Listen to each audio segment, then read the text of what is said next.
I'm Larry Taunton, Executive Director of Fixed Point Foundation, and what you're about to see is my debate with Christopher Hitchens. Christopher is a friend of mine, and I've debated him many times, but always privately. This particular debate marks our first public encounter. The topic, God or no God. Is it preferable to live in a society where Christianity holds the greater influence, or in one where atheism holds the greater sway? At the time of this particular debate, Christopher was suffering from esophageal cancer. He had been through several bouts of chemotherapy. Nonetheless, he rose to the occasion and made a strong defense for his own position. As for me, it was my desire to not attack the man, but to attack the ideas. And we think that what you'll see is a very friendly but hotly contested encounter. Enjoy. Imagine a society without religion. And Larry, he's dedicated his life to defending Christianity. I'm not about living in some sort of Christian bubble. I think that we're called to engage. And that is just what they will do. Tuesday night, both men are set to take the stage at the Babcock Theater and go head-to-head in a debate about whether it's more preferable to live in a Christian society or an atheistic one. It's a discussion the men have had several times before, and although they have yet and most likely never will agree, both say they've learned a great deal from each other. If everyone in the United States had the same qualities of loyalty and care and concern for others that Larry Taunton had, we would be living in a much better society than we do. If I believe that it's true, then I should be willing to subject it to some scrutiny, and I do believe that it's true. Of course, both men hope those who attend will learn something from the experience. But ultimately, this duo is proof that friendship can develop.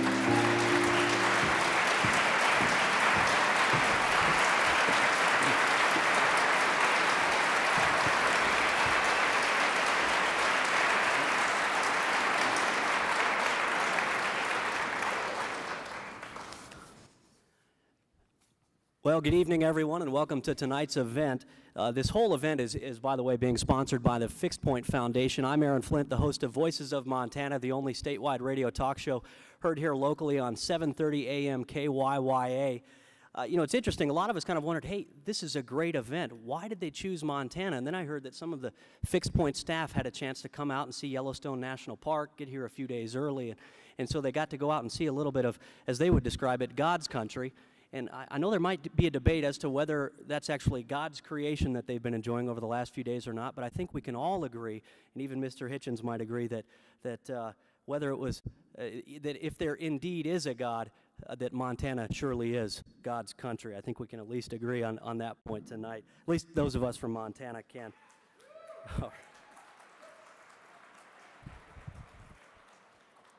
Before we get started, if we could just do a quick programming note. If you have seats to the left or the right of you on the ends that are empty, if you could just kind of, everybody could slide in towards the center so we can get some more folks in here seated. It looks like we've got a pretty packed house tonight.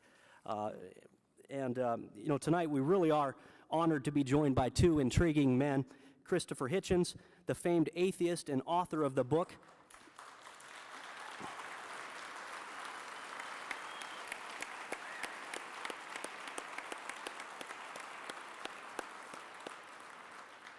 and Mr. Hitchens is the famed atheist and author of the book, God is Not Great, How Religion Poisons Everything. And of course, Larry Taunton, Executive Director of the Fixed Point Foundation.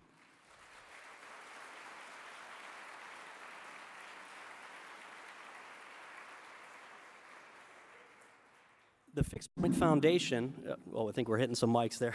The Fixed Point Foundation is an organization dedicated to the public defense of Christianity.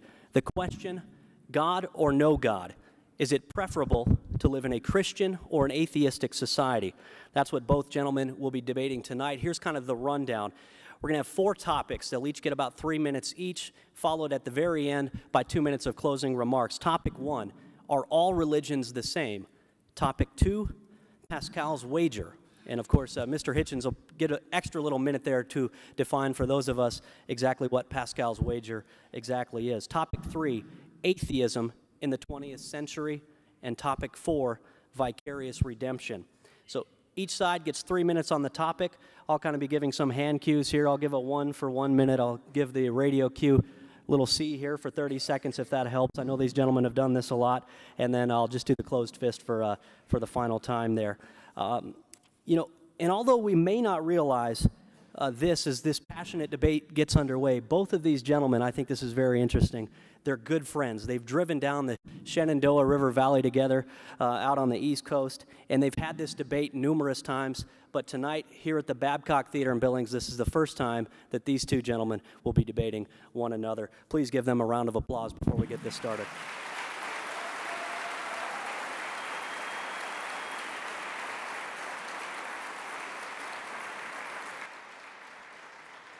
Okay, let's get this monumental occasion underway. Our first topic tonight, are all religions the same?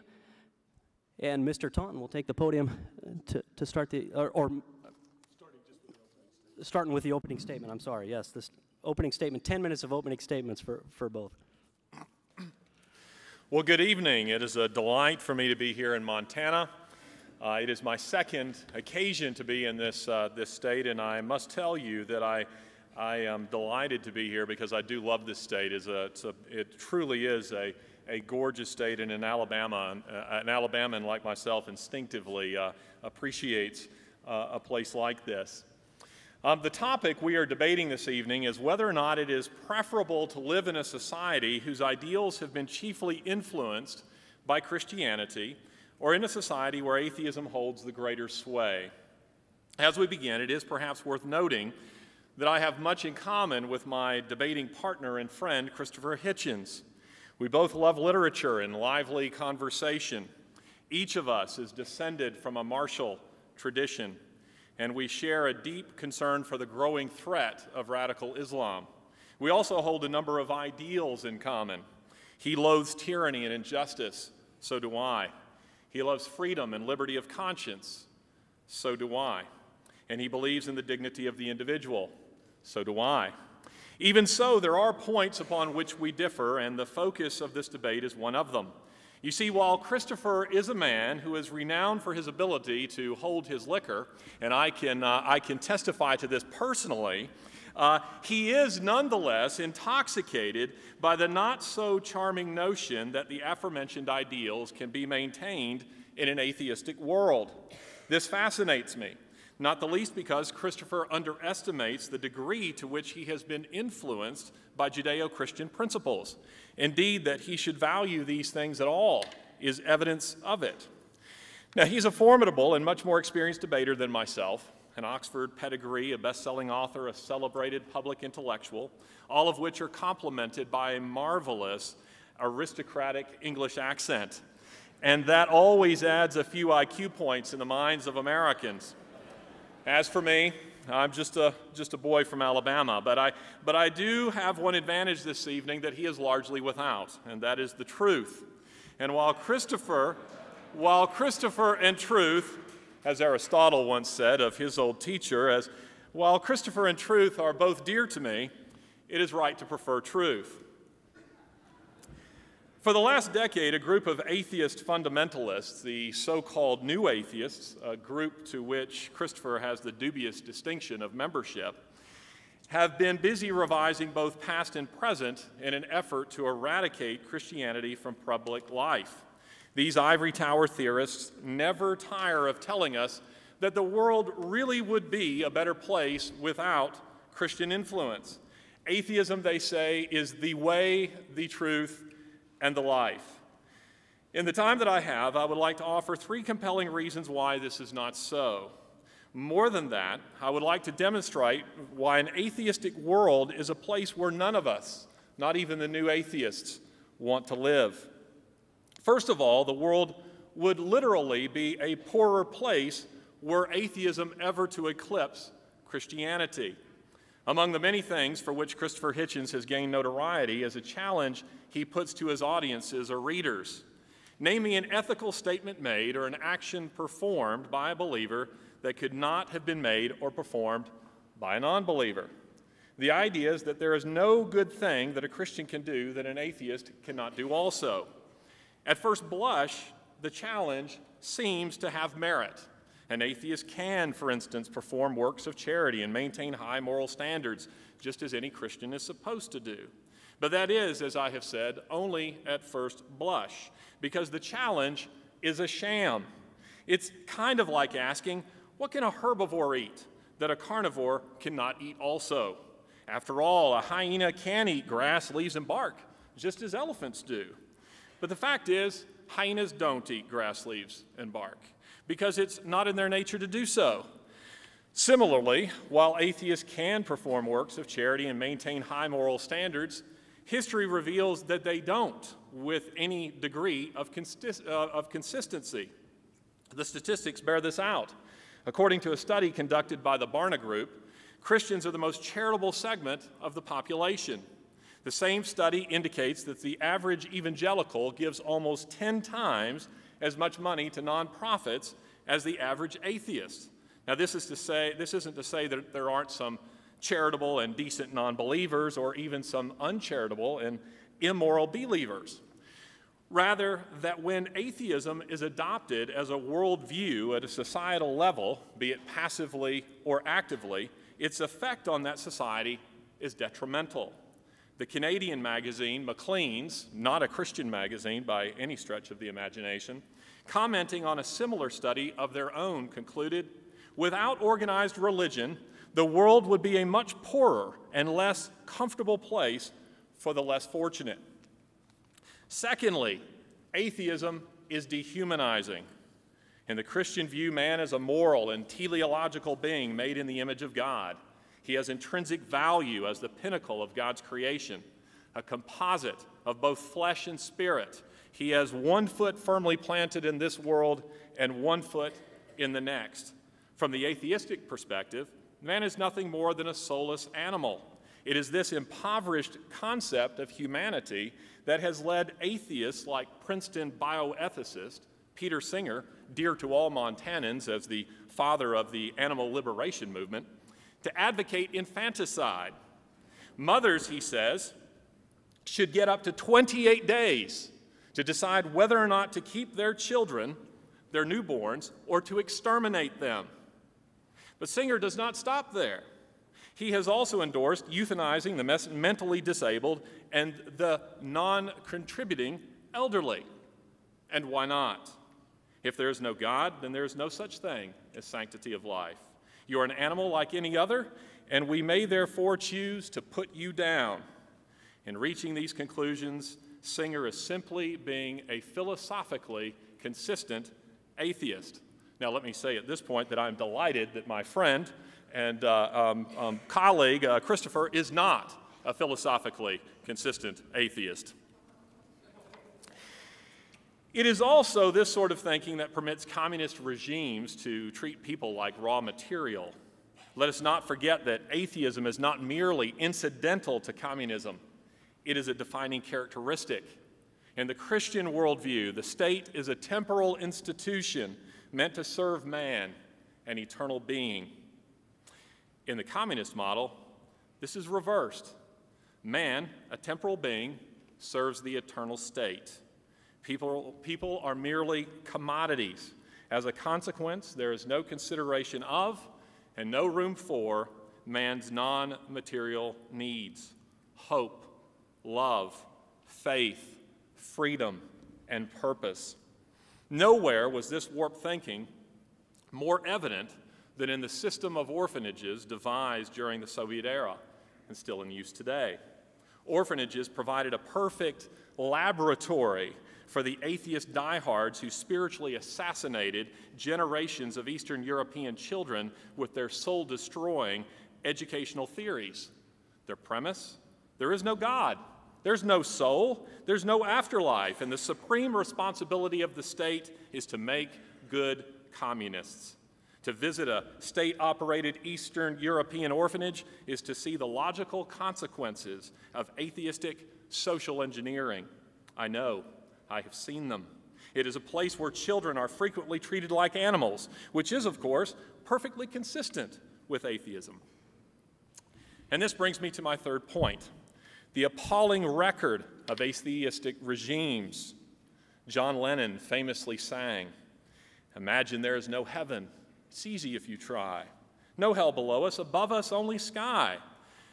Imagine all the people living for today. Like the new atheist, Lenin spoke about such a world as though it would be perfect. He could not have been more wrong. But Lenin was right about one thing.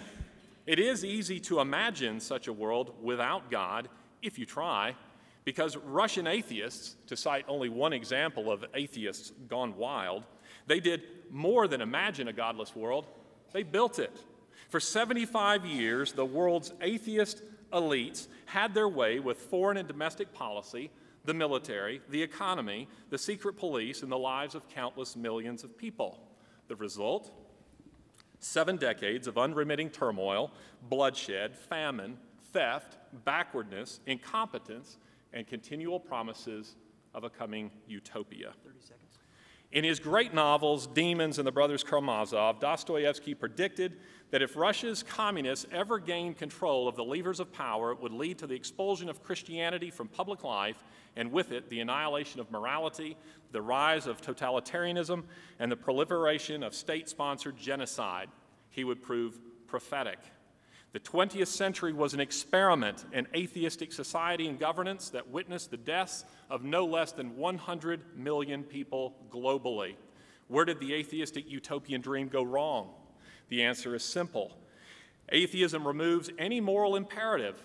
Where Christianity seeks to restrain our darker impulses, atheism exacerbates them. Having no fear of judgment in the next life for actions taken in this one, these governments were free to treat their citizens in whatever manner they deemed expedient.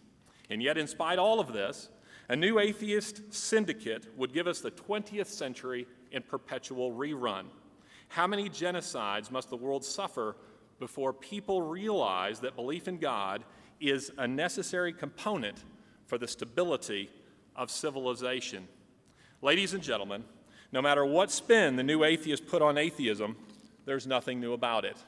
It is what it has always been, a hopeless, a pitiless worldview. Anything else is just so much whistling through the graveyard. Thank you.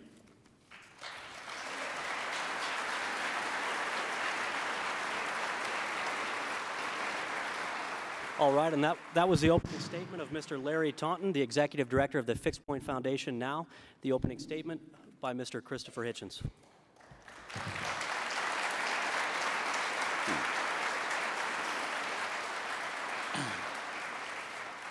Well, thank you. Thank you, Mr. Chairman. Thank you, Larry. Thank you, Larry, above all for, how shall I put it, lowballing this evening's contest. If only by phrasing it as a contest between an over-promoted Oxonian elitist and a mere hick from Bama. But you'll have seen already the injustice that Larry inflicts on himself. I mean, but at least I never give the same address twice, ladies and gentlemen. I always wait to see what it's going to be this time from the other side. Sometimes they tell me that the earth is 6,000 years old and God made it this way and wants it this way. Sometimes they say that if I'm not a Roman Catholic, I haven't a chance of salvation, even if I'm a Christian, because there's only one true church. Some people say if I don't believe that there was a dictation by the Archangel Gabriel to the Prophet Muhammad, I have no chance of avoiding hell. Some say if I don't believe in gold plates left in upstate New York by Joseph Smith, I'm in pretty much the same. I never know what it's going to be. And tonight, one I actually must say I have heard before, it's that religious people give more money to charity. Well, I'll get to that. But I want to start with a little thought experiment. Suppose you were to read today that a candidate, a leader had emerged from among the opposition in Iran, a challenger to the theocracy and to its attempt to develop and to deploy illegal thermonuclear weapons, a subject with which I know you're all familiar. And this candidate was completely new to Iranian politics. He had a certain integrity, it was said, and he'd been in jail, great courage, great, as he would need to have, and as he would need to have been if he wanted to emerge in such a country as such a leader. And that he'd given an interview in which he said that, unlike most Iranians, he had no faith at all in the immediate coming, or even eventual coming, of the 12th Imam, the hidden the occluded member of the mysterious 12 disciples of Shia Islam, who will come back, and of course on the day he comes back will bring about a reign of universal peace and justice. The outline of that idea, at any rate, may already be familiar to you, as may the idea of the 12. He said, I don't believe that at all, says this chap. I don't believe a word of that. I don't think it even rises to tooth fairy levels of believability. I think we'd be a lot better off without it, and I think that belief has helped to beggar and retard and oppress our country and keep not just the country, but the minds of many of its citizens completely in chains. Suppose you were to read that there was such a man who said that he thought his country should not be an Islamic republic, but should be a secular one, and that he himself had no religion. Well, you would have to believe, according to Mr. Taunton, that here was another case of the complete breakdown of somebody's moral compass. Oh dear, you'd have to say. Now Iran is really in trouble. How will this guy know right from wrong? How do we know that he won't start making women into second-class citizens, issuing genocidal threats against the Jewish people? You name it, stoning people he doesn't like the look of. He doesn't believe in God. He's capable of anything. Who here, I ask you, who here is as dumb as to believe such a proposition? But if you don't believe it, if you see the intrinsic absurdity of such an idea, I can sit down now and we can speed up and get more quickly to atheism in the 20th century, which was on our agenda already before Larry decided that he couldn't get through his 10 minutes without spending the allotted 3 minutes on that already. I ask you.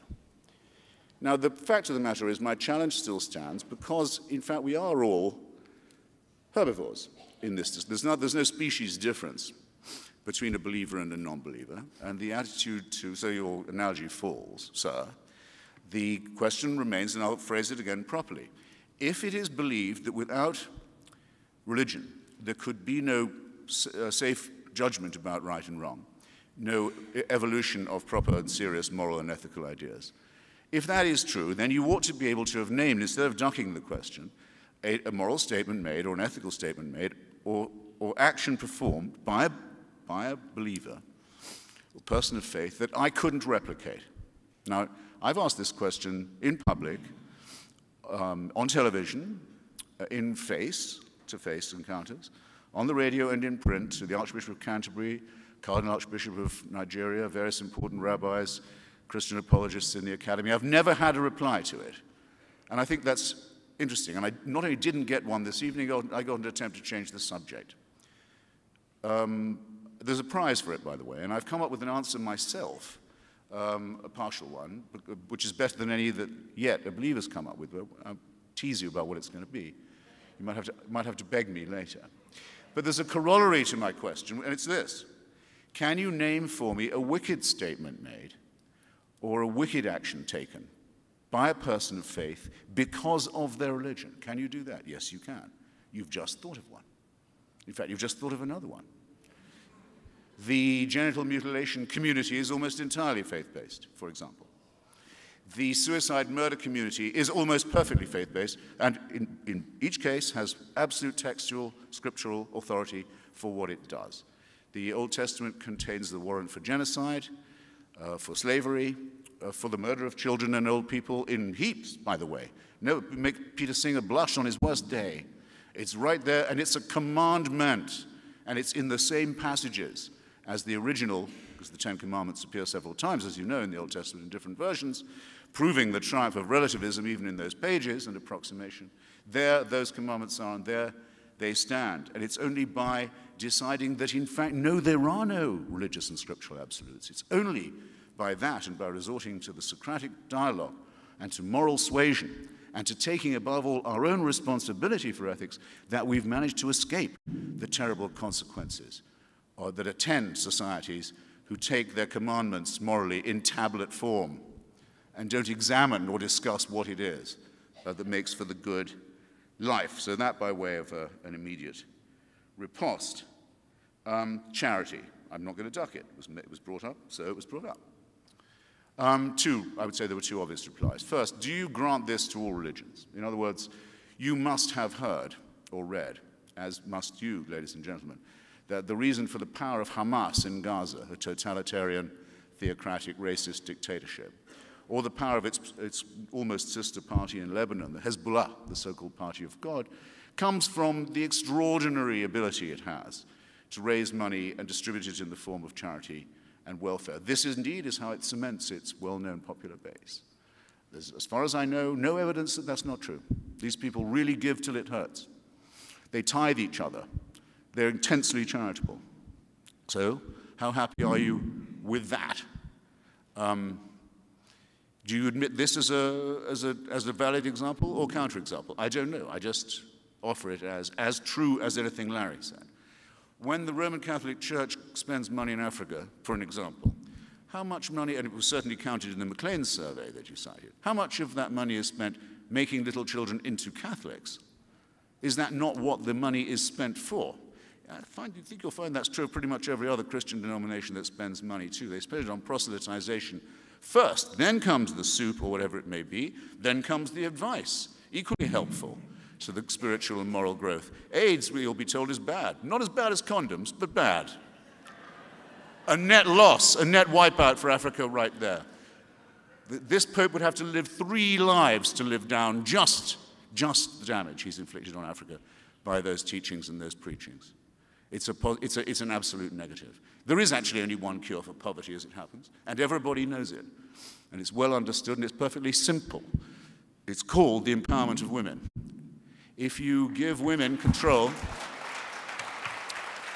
if you will allow women control over the number of times they have babies, I'll just put it as family style as that, if you'll give them that, and maybe throw in a handful of seeds and a bit of credit, if you do that, the floor of the whole society will rise. Everything, the whole floor of development will rise. That's the proposition Mother Teresa dedicated her life to opposing. Name me a monotheistic religion, we'll stay with monotheism just for now, that dedicates itself to the empowerment of women. I was about to say, one of the things that I was about to say is that one of the things that makes me adopt a pitying stand towards religion and towards the religious is that wherever you look and see its activity, you cannot not notice that it is man-made. After all, what are the chances? That God made man, or that men and women, admittedly, made very many gods, different gods, and therefore different religions. Observable reality suggests that the second proposition is very, very much more likely, don't you think? There is the possibility that God made only one religion and only one of them is true, but there's also a third possibility, which is that all of them are, in their different ways, and despite some of their admirable attempts to spread themselves or to survive, that they are all equivalently false. At all events, we now live in a world which can partake of a better tradition, better understood. It starts with Lucretius and Democritus, who came up with the atomic theory. Heaven knows how they did it.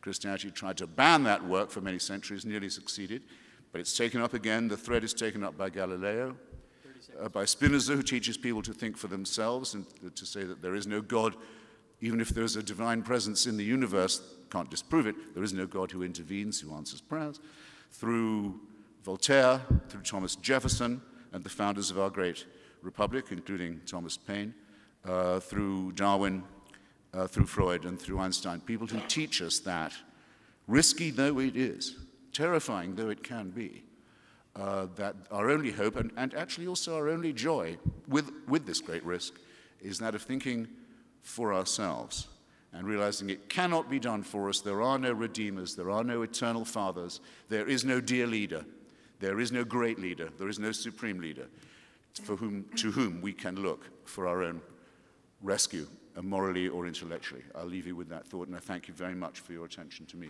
Thank you.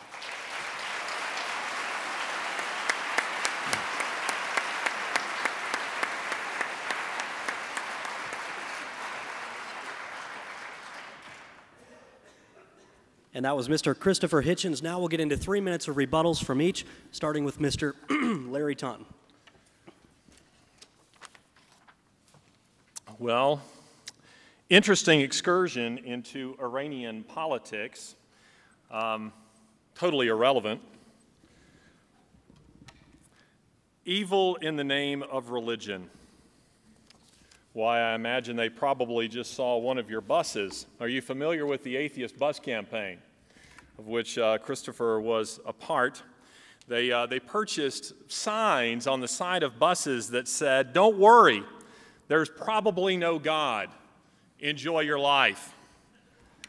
I can see one of these Catholic priests wandering down the street, seeing one of those buses and saying, "Oh, children." I don't know. Perhaps maybe you have contributed to the evil that you so lament. As for the Hitchens challenge, I think I answered that rather well. The point, ladies and gentlemen, is that the data demonstrates, and this is not just by some Christian group that's doing this, the data demonstrates that a robust Christian presence in society is a good thing, that it is a benevolent thing for the poor. Speaking of the orphanages that I was referring to before, I can tell you that many of them rely on external support, not from the state itself. They receive their support from Christian organizations overseas, and that would mean particularly in the West.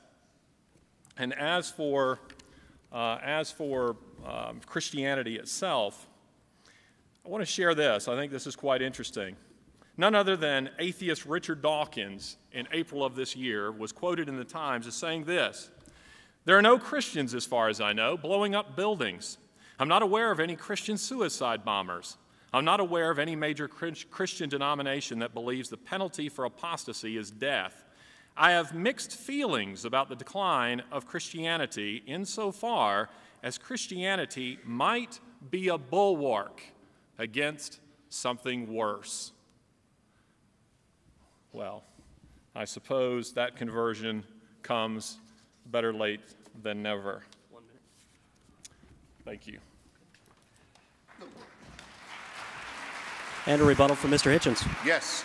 Larry, I raced to the podium to try and emulate Larry's admirable terseness.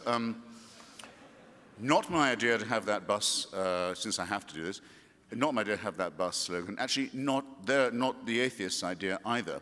In Britain, which is still an officially religious country, where you have to pay to keep the Church of England going, and where, bizarrely enough, Prince Charles will become head of the Church of England on the day his mother dies. Islam fancying, chinless, resentful, bat-eared, no taste in women, Philistine, will become head of the church, as well as the state and the armed forces. That's what you get when you found a national church on the family values of Henry VIII. In Britain, you can't put what you want if you're an atheist in a public advertisement. Advertisements have been circulating saying you're going to hell if you're not a Christian, spoiling people's day. It was replied, there is no God, was the proposal. So forget all that nonsense and don't be frightened by it. You had to put in probably by law, which actually I think rather made the campaign in a way. But I don't know at whose expense this irony comes, if any. I could have done without that example, frankly. In the name of religion is a cop-out. It is not in the name of the 12th Imam, that Shia and the imminent rapture that will come to all those who believe in him, that Shia Islam behaves in the way it does. It's because of that belief. It's not a perversion of the belief. It is the belief. All right? Does the Bible or does it not say that boy children must be marked in the flesh for the covenant? Mandate for genital mutilation. Does the Jewish prayer of the Orthodox not begin or not begin? Every man must begin his daily prayers by saying to God, thank you, first for not making me a woman, second for not making me a Gentile. Women, in case you want to know, have to pray, thank you for making me what I am. Don't you see how man-made this is? How so clearly tribal and human, in the baser sense of the word, are the origins of this cult? Don't you think you can see beyond that and maybe do a fraction better? I don't know either. I mean, it's up to Larry, of course. Redneck, as he says he is. But I don't know if I would have chosen this year to bring up the treatment of children in orphanages as a defense of Christianity. I mean, okay, if you like. And I see I don't need to elaborate 1 minute. that, but I will, all the same, just for fun. You think it's, okay, there are bad apples in every barrel. It can happen in any institution that people take advantage of children in their care. I dare say that's true. I mean, in fact, would have to concede it's true. After all, we are members of a not particularly highly evolved primate species. That's what we know about ourselves. You can forget original sin, the problem of good and evil and suffering. All you need to know is that. We are primates, and it shows. We're half a chromosome away from chimpanzees, and it shows. There's no mystery here. 30 seconds. But I don't think it can be. I don't think it can be separated from the terrible way the Church has treated the children in its care, from the teaching, say, of Pope Benedict, that the first communion inflicted on a child must be as early as possible. That it's based on a principle of as quickly as possible annexing and dominating the child. Actually, if you know of any religion of which that sinister calculation is not true, I'd be very interested to hear about it. Why do they not want prayer in the plains, for example, in America? Why do they want prayer on the factory floor? Prayer in the trains, prayer on the stock exchange? You never know. No, why in the schools? Ask yourself that. You're halfway to seeing why it's man-made, why that's primate-made, and why that's all you probably need to know about it. There's nothing supernatural involved in this. We are left alone with our own responsibility to think. There is no fixed authority. There is no celestial, unanswerable court of appeal to which we can refer these questions. Our own responsibility cannot be taken from us. Don't trust anyone who, under any persuasion, tries to seduce you into giving that up. Thanks.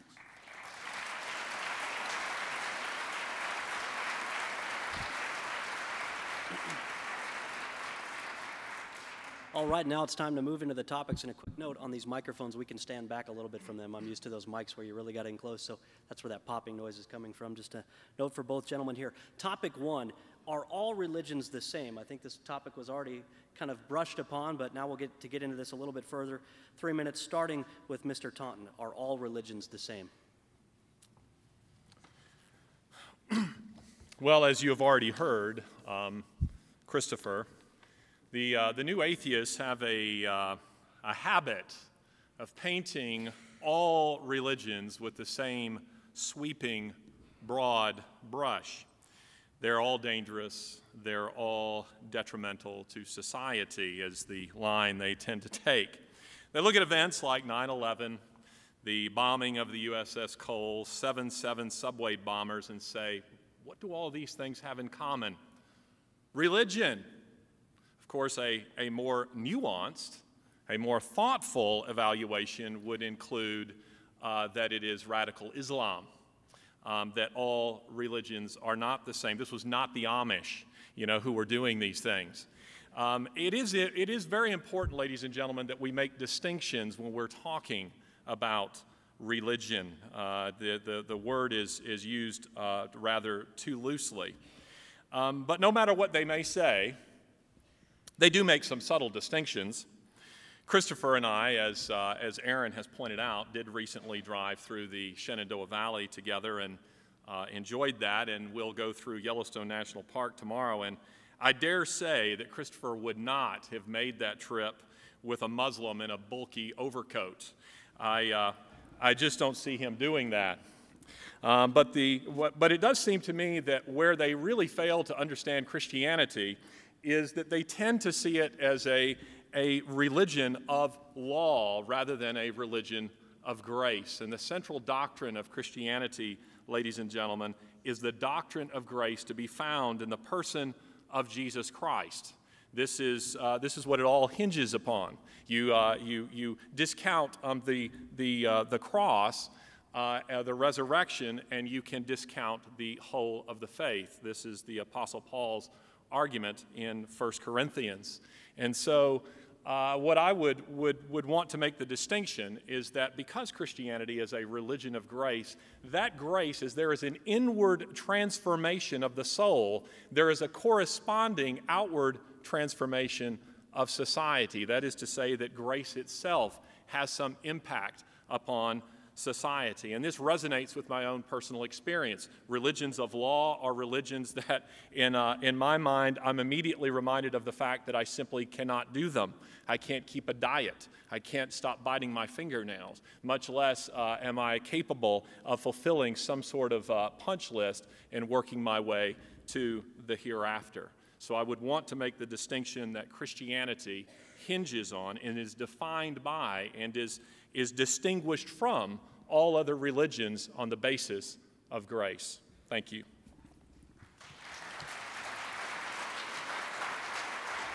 And the question to Mr. Hitchens, are all religions the same? 3 minutes. Why was the Amish girl excommunicated? 2 Mennonite. I mention it only because Larry speaks as if we lived several hundred years ago when there was only one kind of Christianity. Even then, it was pretty schismatic. But there was a time when there was such a thing you could unironically call Christendom, the world that had been won so far for Christ, where there was rough agreement, and though it was polycentric, there were always different claims to who was Pope. It was nothing like the incredible fissile mess and chaos that you see now, where there are any number of different forms of Christianity, not all of them, I don't think even Larry would say, all that filled with grace.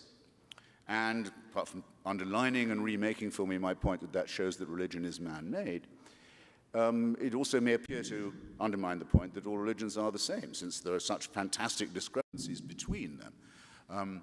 When the Baptists of Danbury, Connecticut, wrote to President Jefferson complaining of their persecution in Connecticut and eliciting from him the famous promise that a wall of separation would always guard the government of the United States from any intervention in religion or any establishment of it, who were they afraid of in Danbury, Connecticut?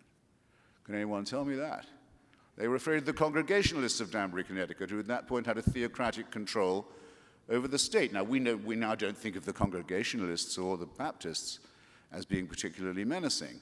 I'm not sure I'd ride through Shenandoah with any of them, but, and some of these Amish want watching too, but that's because they have no power. If they had or been allowed to have, don't you worry, you would have heard about them, and you would be thinking more about these questions. Now, in my book, God is Not Great, available at fine bookstores everywhere, I have the following to say. It's obvious that Christianity is a derivation of Judaism, effectively a plagiarism of it. Indeed, the New Testament is littered with descriptions of events and sayings where it's then pedantically stitched into the text, and so this was done that the prophecy be fulfilled, and there's some implied reference back very often to Isaiah. So things are, boxes are checked so as it could be shown that the New Testament is the vindication of the Old. Now, there were early Christians. Marcion was probably the best known of them, and there were Marcionite churches all across the Christian Near East for a while who did want Christianity to begin again, for it to be just about the Nazarene and his life and teachings, and not to be burdened with the terrible guilt and tyranny and parochialism and bloodshed and sadism and masochism of the Old Testament. But, sorry man, you saddled yourself with that, and you can't get away from it, and you never will be able to. And that's why Christianity continues to splinter and also to commit terrible crimes against the body and the spirit. I add in the book that the Quran is so obviously a plagiarism from the previous two texts, so obviously an accretion of borrowings from others, that it barely deserves the name of being an independent religion at all. But if you live in the Muslim world and you say that the Archangel Gabriel didn't dictate that, then you have no moral compass at all, and you're capable of anything. Is it really time? All right, then I'll yield. Thanks.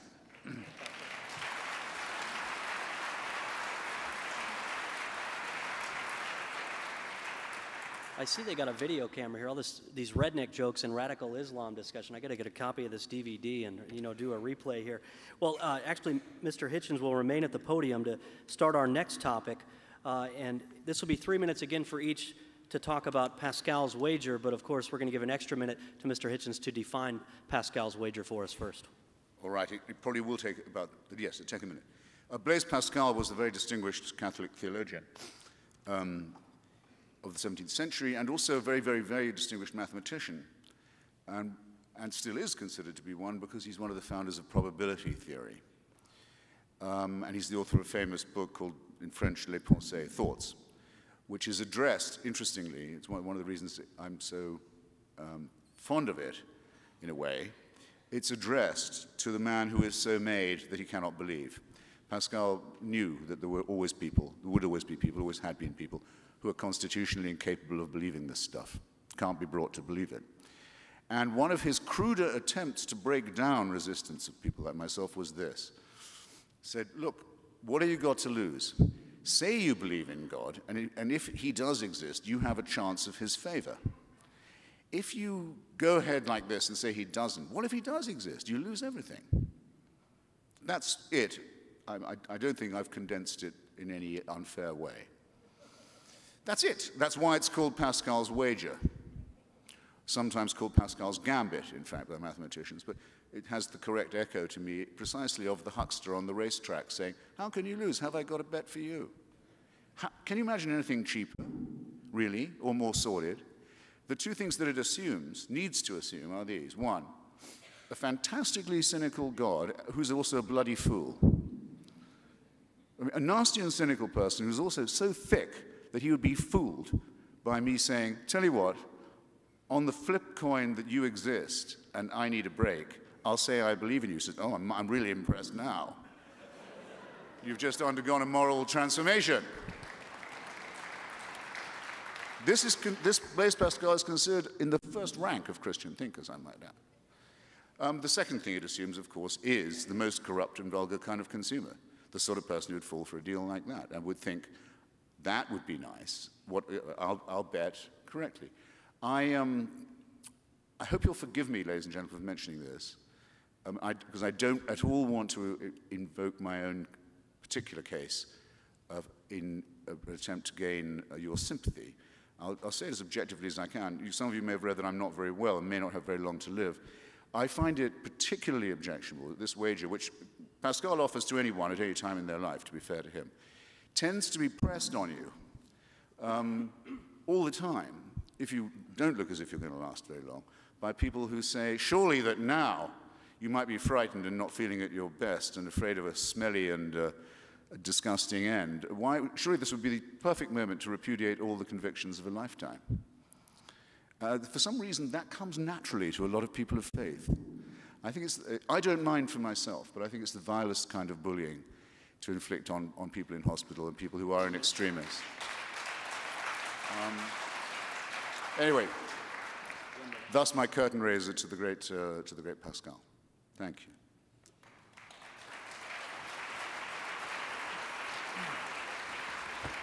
And now 3 minutes from Mr. Taunton on Pascal's wager. What was it that I heard there?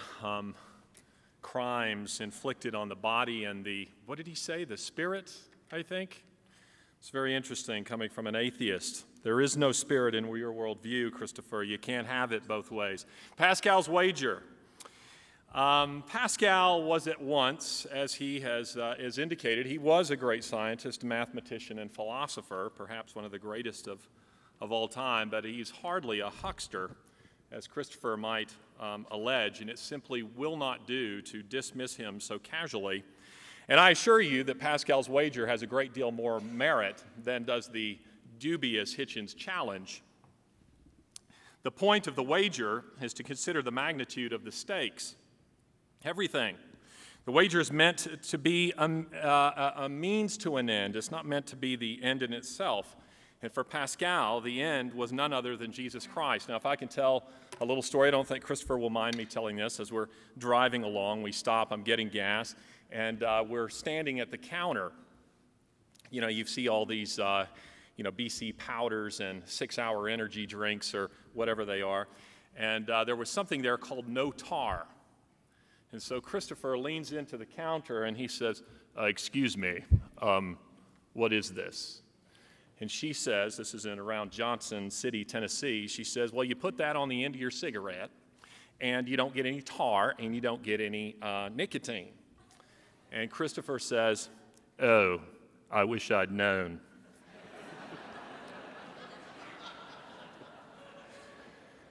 My concern is that my friend will step into eternity and say, oh, I wish I'd known. On the one hand, Christopher has stated in a CNN interview that if he converts, it means that the cancer has gone to his brain. And then on the other hand, he has participated in this bus campaign with the word probably, which he has spent some time explaining away and so forth. I would say to Christopher what he has once said to me, and that is this, don't give up quite so easily. Thank you.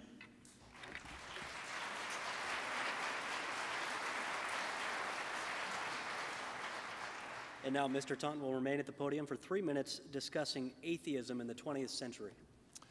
Well, as Christopher has pointed out, I have mentioned something about that in my opening statement.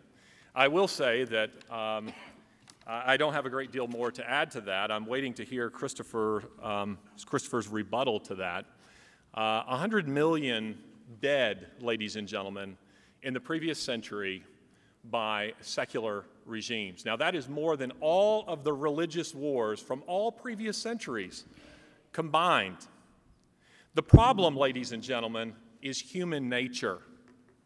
Democrats say it's Republicans. Republicans say it's Democrats. The environmentalists blame it on those who are doing damage to the environment and so on. But the reality is, as William Golding, the author of Lord of the Flies, once observed, that the problems of human society are the problems of human nature. And what I would suggest to you is, which of our two philosophies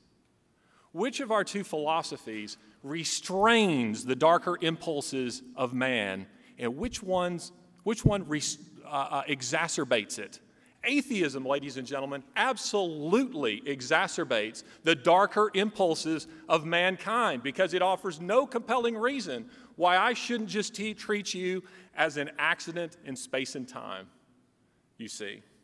So I'm interested to hear what Christopher has to say about the atrocities, the real atrocities that took place in the 20th century, if he can divert from speaking of maybe some things that are taking place in Iran or in Vatican City. Thank you.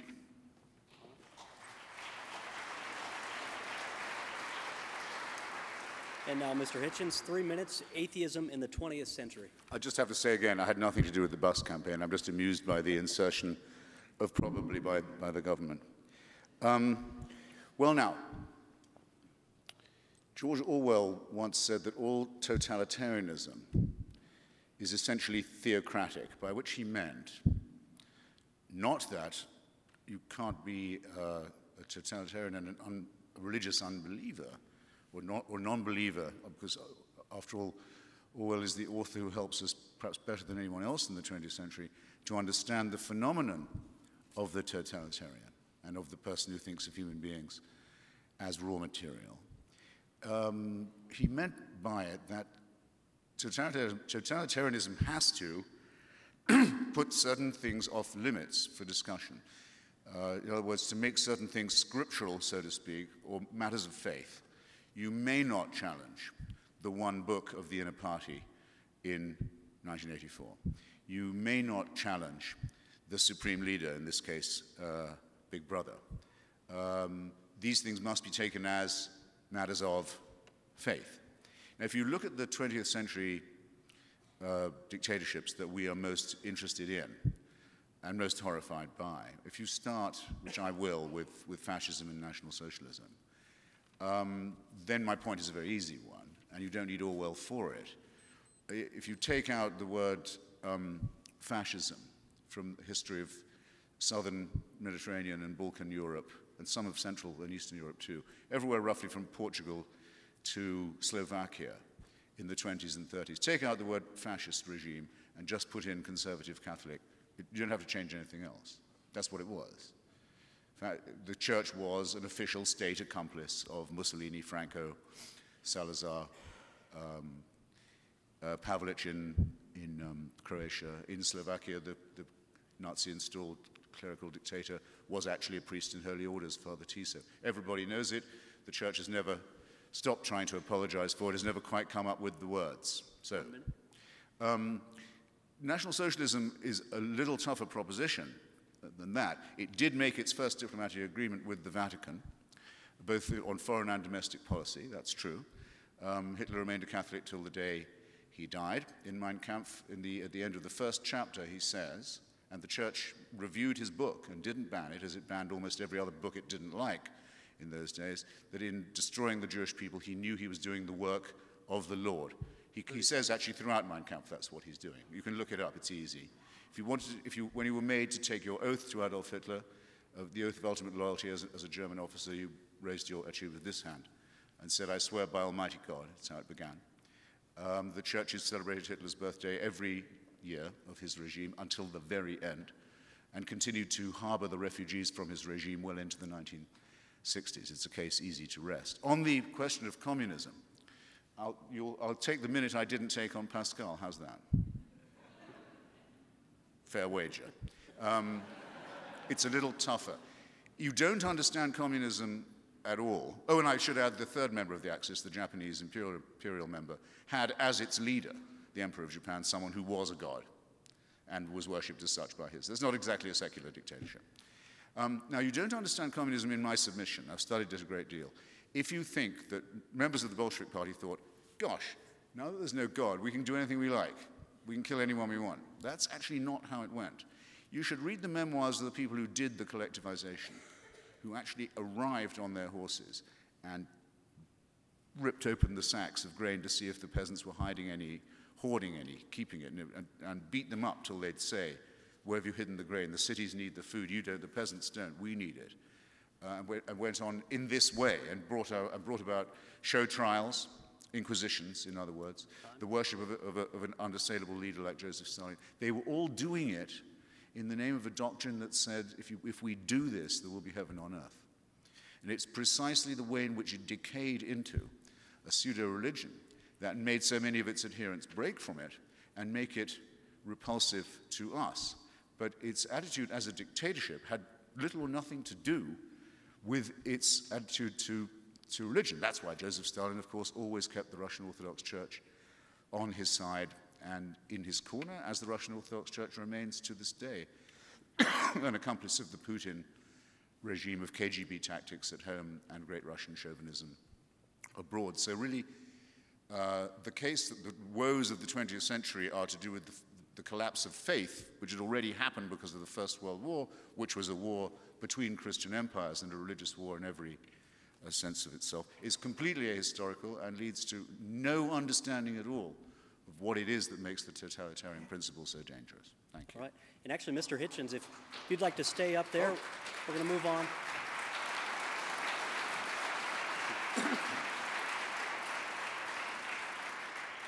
I think you may have earned a couple of minutes there, Mr. Taunton, for your closing remarks there as well. We're going to move on to the final topic, topic 4, which is vicarious redemption. 3 minutes to discuss vicarious redemption, and then 2 minutes of closing remarks, so we can just take the full 5 minutes in full from you. I'm doing VR? Yes. Yes. Yes, and then your closing remarks as well. Vicarious redemption, this is what I mean by it. The idea that you can give your sins to someone else and have them taken away. It's one of the many reasons I believe Christianity to be an immoral doctrine as well as an untruthful and fictitious and mythical one. The idea that a scapegoat can be fixed upon and your responsibility dissolved by handing your sins to him, and then the ensuing and disgusting human sacrifice that's required. There's no conceivable moral mechanism or process by which crimes that you've committed, actions that are your responsibility, can possibly be removed from your record by the maltreatment of somebody else, even if you've asked for that to happen. Let me make the case a bit clearer. Excuse me, my voice is a little weak these days. If I like, I can pay your debt, even if you don't ask me, and that debt goes away. Like, okay, I like this person, he's a friend of mine, or I'm sorry for him, what's the amount, I'll write the check, that debt's gone. People have even been known to volunteer to serve other people's time in prison. And in very extreme cases, the best known, I suppose, is Tale of Two Cities.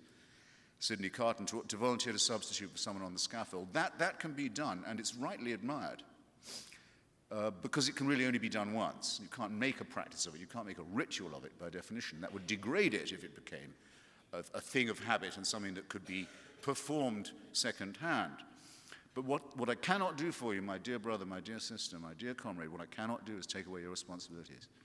You're still stuck with what you did to incur that debt. You're still stuck with what you did for that prison sentence. I can't take that away from you, and nor should I offer, because it would be to offer to remove your responsibility, which is the moral core of the human being. Now, all this would be true if it was only taking place once. But it's worse, it gets worse. I'm approached by Christian proselytizers and told, You may not realize this, but somebody died for your sins about roughly 2,000 years ago, happens to have been the Son of God. He took them away, he took all this away for you. All you have to do is invoke it, throw your sins on him, and you're cleansed. And you can hope for redemption, you have the means of grace, you have the hope of glory, you can hope to live eternally. A pretty amazing offer for a human sacrifice 2,000 years ago that you had no part in, that you would have stopped if you could, if you were a witness to it, that you didn't ask for, that was not conducted by you, or for which you're in any sense responsible. But do they leave it at that? No. You're free to, it's a bit like Pascal's wager again, you're free to say no to this. You can refuse this offer if you like, but God help you if you do. You are going to be terribly punished for turning this kind of offer down. Now, that's the totalitarian principle again. And I say it with what you may, sorry, you must not think is my last breath. I say it decidedly, and after much reflection, I decline to be spoken to in that tone of voice, and I hope you will too. Thank you.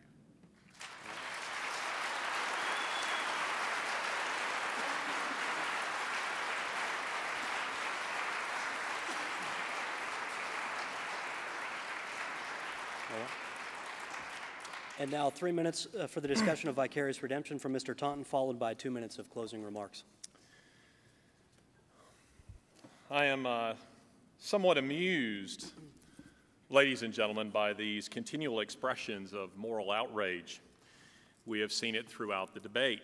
On the one hand, he keeps appealing to some sort of absolute moral law while simultaneously denying the existence of a lawgiver. Where does he get this code? His own vague inner promptings? Those are no more valid than anyone else's, ladies and gentlemen. Sacrifice for others is both noble and Christian. Jesus told his disciples, "Greater love hath no man than this, that he lay down his life for his friends." It is an oft-repeated theme that sits at the heart of Christian theology. Christopher, however, has misunderstood it. He has confused the taking of one's life with the giving of it. But this is to confuse authentic sacrifice with something else. One of the extraordinary things about Christ's historic and real death on the cross is that he chose to do it. The Gospels are at pains to point this out. Jesus knew what was coming. Jesus might have avoided it, but he chose not to. When the time came, Jesus, who for the joy that was set before him endured the cross and despised the shame. And as the Apostle Paul has pointed out, if the resurrection is not true, then Christians above all are to be pitied, because it means that there is no hope, ladies and gentlemen. There is none for any of us. And as for the point concerning fascism and communism, it is perhaps at this point worth stating that I taught Russian history and European history for some time, and I can tell you that this is indeed a revisionist version of history. Robert Conquest, who is regarded as one of the preeminent historians of the purges, collectivization, Stalinism, states that, quote, a vicious atheism accompanied all of their activities in the villages, in the countryside, that motivated the purges, that motivated collectivization, that motivated the murder of no less than 30 million Russians. And that is just a conservative estimate. And as for Hitler, Joachim Fest, who is well known for his biography of Hitler, he has made this point, and it's a powerful one. As with Hitler's protestations of belief in tradition and conservative values, or in Christianity, the socialist slogans were merely movable ideological props to serve as camouflage and to confuse the enemy. Hitler himself said, "Christianity is the invention of sick brains. I'll make these damned parsons feel the power of the state in a way that they would never have believed. For the moment, I'm just keeping my eye on them, but if I ever have the slightest suspicion that they are getting dangerous, I will shoot the lot of them." Those who could not be paid off were shot. Those who could cooperated, as Christopher has pointed out. In 1937 alone, ladies and gentlemen, 80,000 priests were shot in Russia. Now, it doesn't really sound to me like Christianity was playing too much of a role in the events that were taking place in that country. Indeed, I would argue it was the absence of Christianity. There was no counterbalance to a super state, to tyranny. As for my closing remarks, I think it's interesting. It's one of the things I admire about Christopher and can enjoy about Christopher is the fact that in some sense he does observe the Judeo-Christian worldview, but he wants to retain elements of it while simultaneously kicking out the foundations of it.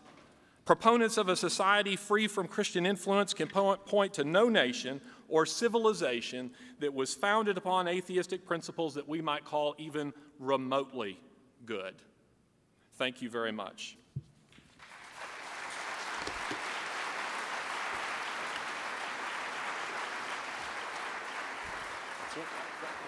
Well, please, folks, final round of applause for both Mr. Christopher Hitchens and Mr. Larry Taunton.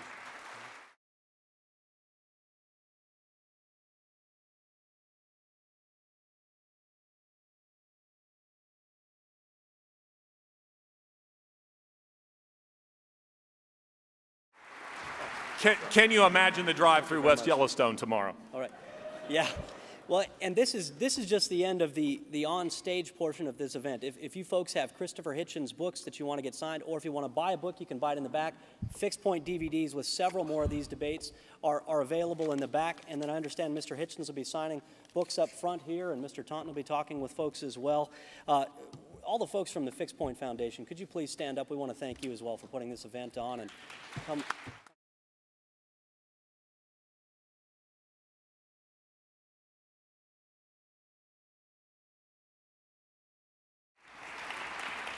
And just a final note and a thank you from me to both of you gentlemen. I think both of you, obviously, you're on opposite sides of the spectrum when it comes to ideology, but if you two who can disagree about the most fundamental of issues can get in the car together and ride down through Yellowstone National Park, I think the rest of us can do the same, no matter how much we might disagree. So thank you for that.